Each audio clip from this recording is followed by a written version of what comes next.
If I had £1 for every time someone asked me, how can I grow my hair longer?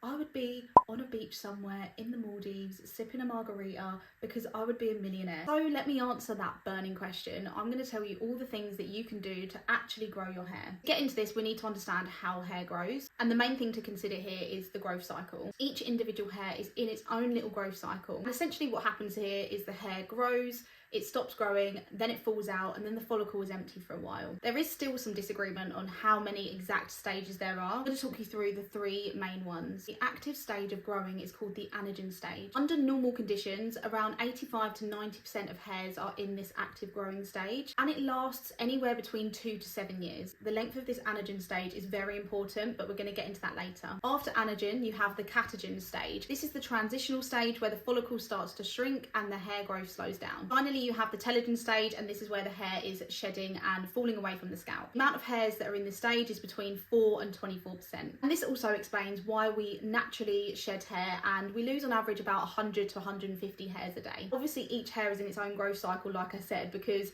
if all the hairs were in the same part of the cycle, you would have no hair on your head for about 3 months every few years. Another important thing to know about hair growth is that when we look at a cross section of our skin, you see that the hair follicle is attached to our blood. This is what provides the nutrients to the hair strand and allows our hair to grow. So hopefully you have a good idea about how hair actually grows, and now we can look at the factors that affect our hair growth. There are so many things that can affect how our hair grows. I like to split this into 2 categories: the things that we can control and the things that are completely out of our control. This is going to really help when you are looking for practical changes that you can make to help your hair grow. Let's talk about the things that we can't control first. I mentioned that the anagen stage is the deciding factor of how long your hair is actually growing for. If someone has one that is around 2 years long, then yes, it is possible that they can only grow their hair to a certain length before it goes into the telogen stage and sheds. So if you are someone that has always struggled to get their hair past a certain point, this could be the reason why. If your anagen stage is more towards the 7 years, your hair is going to actively be growing for much longer and give you a better chance to get long hair. The downside to this is that the length of this stage is completely genetic.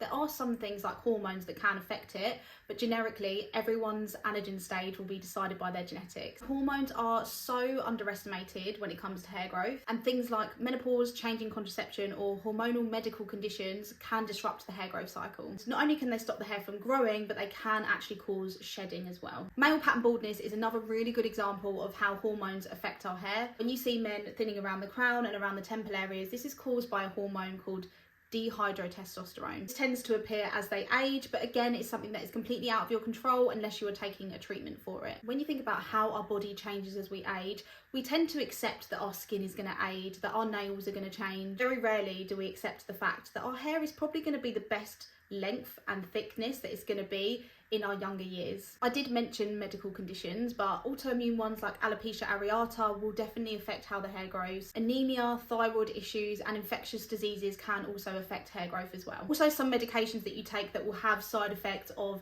slowing down the hair growth or thinning hair. All of those things are really important to know, but they're also very hard to pinpoint, which is why trichologists offer such in-depth consultations. So let's move on to the factors that we can control. I mentioned earlier that the hair follicle is attached to blood vessels, which provides the nutrients in order for it to be able to grow. So whatever you are putting into your body is essentially going to feed your hair. Hair is made up mostly of protein. It's around 90% protein. It's not going to take a genius to work out what you need to eat to get the best quality hair growth. So protein is going to be your best friend when you are trying to grow your hair. It is really interesting because when people change their diet, let's say for example if they're newly vegetarian or vegan, they haven't quite worked out what they're substituting for protein, people can really see a difference in their hair. Essentially, to your body, the hair is the least important thing. So if you are having any nutritional issues, you will see this in your hair first. Making sure on top of protein that you're getting enough nutrients to be able to nourish your whole body, including your hair, is going to be the best thing. On the topic of diet, I think it's really important that we talk about supplements and if you actually need them or not. This probably needs a whole nother video, but in short,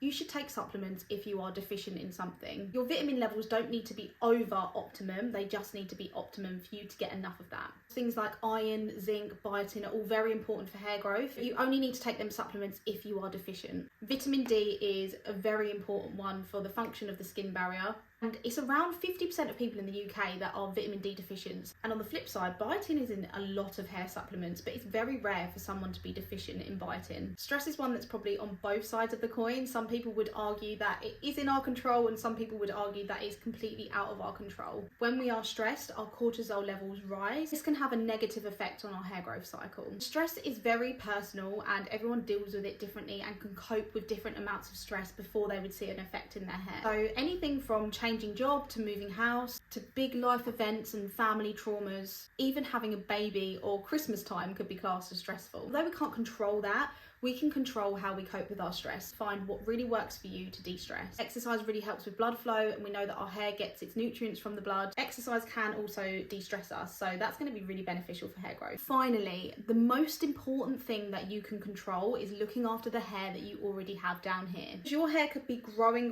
from the root, but if it's not being looked after and it's breaking off from the ends, then you're not going to actually see any hair growth. So anything that is going to be causing damage on the ends, it's going to cause the hair to break. Things like colouring and bleaching, using excessive heat on your hair, general weathering, whether it be from the sun or tying your hair up as well. So doing all you can to look after this hair is going to stop it from breaking. So using the right hair care, getting regular haircuts. I have so many tips on my TikTok and Instagram to teach you how to look after your hair here. Now that you can see how many factors there are that have a part to play in our hair growth, it's pretty difficult to get them all in harmony, working together at the same time to get the perfect head of hair. So as long as you're doing the things that you can control, looking at your diet and nutrition, exercising when you can, doing everything you can to look after this hair so that it doesn't break as it grows, then you're going to be in a much better position to grow your hair as long as possible. Thank you for watching. I really hope this has helped. If you've got any other questions on hair growth, then please comment and let me know. Subscribe to my channel, and I look forward to seeing you soon.